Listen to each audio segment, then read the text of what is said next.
This week on The Amazing Race, teams were challenged to travel from India to Germany. And unfortunately, this time around, it was Team Pink, Andrea and Malaina, that were last to finish the leg, unfortunately. And Andrea joins me now. Andrea, so good to speak with you this morning. How are you feeling after last night's episode? Good. The elimination of Team Philly Jones, but I'm still good in spirit. I'm still on TV, as you can see.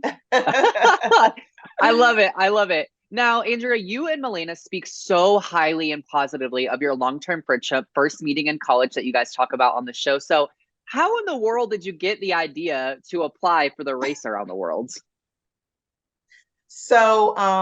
I am a super fan. I've always loved The Amazing Race in season one, so I've watched every season. So once I met Malaina in college, I reeled her in. I'm like, hey, you got to start watching Amazing Race because I like Amazing Race. So that's how she came along this journey. And then in college, we're like, hey, well, let's apply. Why not? So we applied, sent in a video, fill out the application. We didn't hear anything. After immediately after college, we went to an open casting call, waited hours in line only to get to the front of the line, and they asked us like 3 questions, and then we didn't hear anything else. 15 years later, I'm like, let's we're post COVID, let's try again. And lo and behold, 3 times was a charm, and we got a phone call.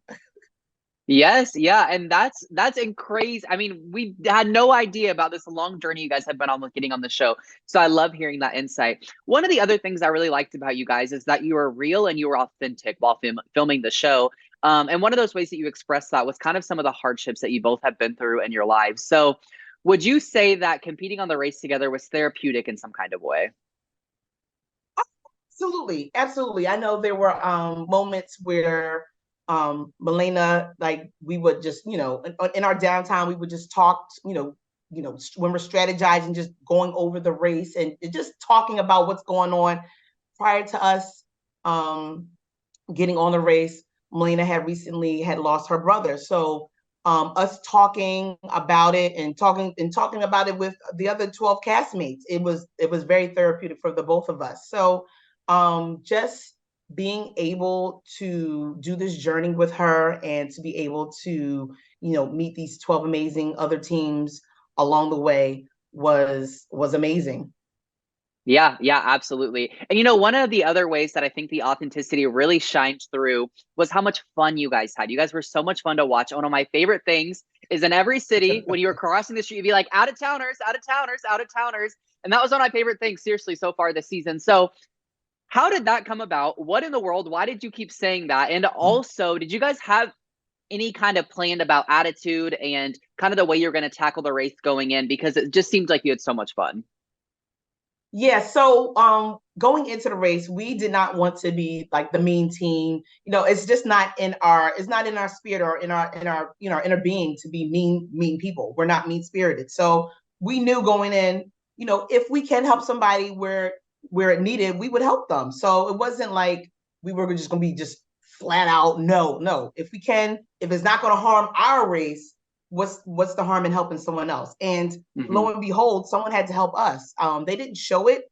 What they didn't show you is back when we were in Thailand, or actually in Hollywood, we had spent all of our leg money. So when we got to Thailand, we didn't have enough to pay for our taxis. And Greg and John were so gracious enough, and they allowed us to borrow money from them. So you never know where your kindness will take you. So we paid them back, but we knew like, hey, that's why it pays to be nice to people. So we knew going forward that we're gonna remain friendly. If we can help you and it's not gonna cost us our race, we'll do it.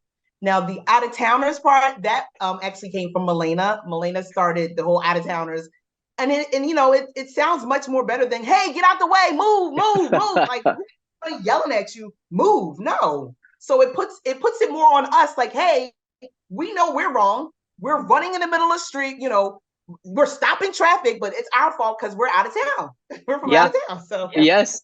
You know what? That's actually really smart strategy. So I like hearing that insight into why you said that. That's incredible. Now, Andrea, that last leg in Germany. So rough to see you guys go through. You had ferry issues, you had currency issues. You didn't even get to finish the leg because the day was I so know. long and everyone else was done.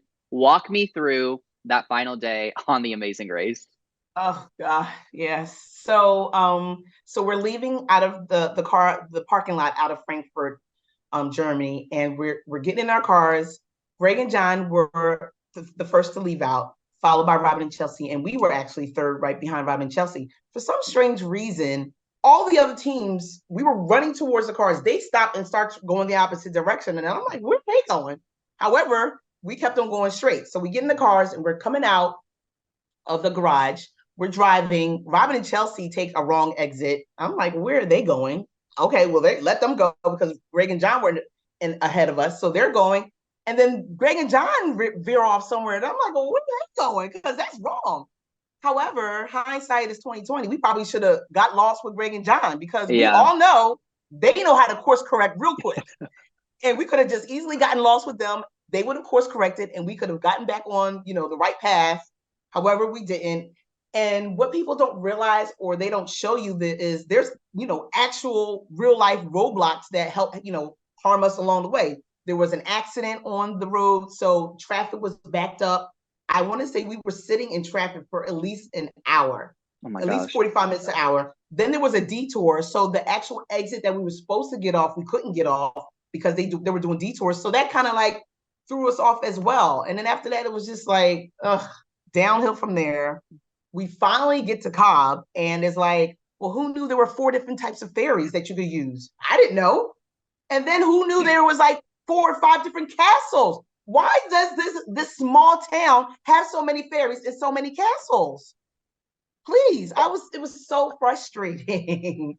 And also with the ferries, it didn't have the actual name. It just said ferry Cobb. It didn't say, like, on our Mm. clue, it said go to, I'm gonna say ABC Ferry. It didn't say Hmm. ABC Ferry. It just said Ferry Cobb. Okay, I know we're in the city of Cobb, and what ferry is this? So Hmm. we had to actually get out of our car and ask them, "Hey, is this the ferry?" And they're like, "Oh, it's further down." I'm like, "All right." So now we're moving, and we get to that one ferry, and like, "Hey, do you have any coins for us?" He's like, "Yeah." I'm like, "Oh, okay." That's where it comes with read your clue. If you're not going Hmm. to read it once, read it twice, 3, 4, 10 times. Read your clue. Yes, yes. So for all future racers, what I'm hearing is read the clue. Now, Andrea, my Read. final question, my final question for you, what's your biggest takeaway of competing on the race with your best friend, Malaina?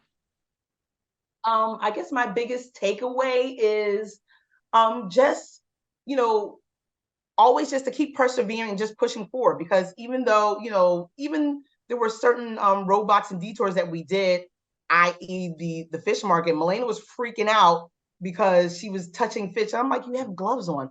But the good thing is, I know when she gets flustered, I can't get flustered with her because it's just not a good it's just not a good combination. So I know I need to be the calm one and push her to do what she needs to do, and vice versa. In India, I was livid with that rickshaw driver that we had. And I'm like, can you go for everyone's passing us? What is going on?